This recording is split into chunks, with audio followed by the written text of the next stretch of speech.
मोहिते पाटील समर्थकांनी गिरीश महाजनांच्या ताफ्यासमोर ठिय्या दिलाय। रणजितसिंह निंबाळकरांना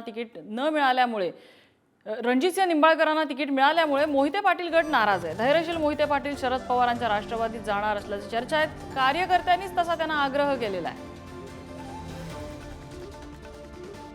माढा मतदारसंघात रणजितसिंह निंबाळकरांना तिकीट मिळालेलं आहे आणि त्यामुळे मोहिते पाटील गट आक्रमक झालेला आहे। धैर्यशील मोहिते यांना ही निवडणूक लढवण्याची इच्छा होती, मात्र त्यांना तिकीट न मिळाल्यामुळे त्यांचे कार्यकर्ते नाराज झालेत आणि शरद पवार गटातून त्यांनी निवडणूक लढवावी असा आग्रह आता कार्यकर्त्यांनी धैर्यशील मोहिते पाटलांना केला आहे।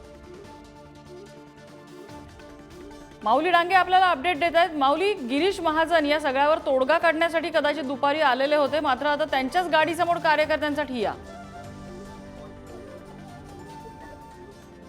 नम्रता बरोबर आहे।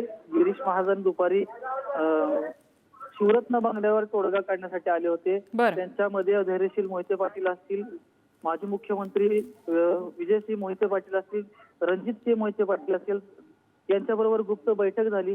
त्यानंतर प्रचंड घोषणाबाजी करत बैठक झाल्यानंतर ज्यावेळेस गिरीश महाजन साहेब बाहेर आले त्यावेळेस प्रचंड घोषणाबाजी करण्यात आली की धैर्यशील मोहिते पाटलांना खासदार करा आणि रणजित नाईक निंबाळकरांना तिकीट देऊ नका असं त्यांची घोषणा केलेली आहे त्यांनी।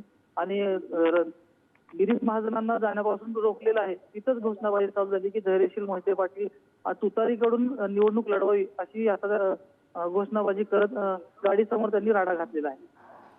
माऊली, अपडेट घेत राहू तुर्तास। धन्यवाद या माहितीबद्दल।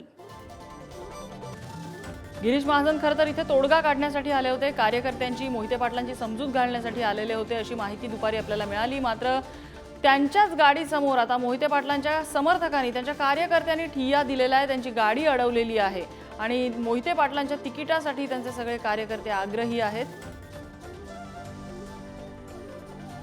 आता यावर काय तोडगा निघतो, धैर्यशील मोहितेंची समजूत काढण्यात महायुतीला यश येतं का हे पाहावं लागेल।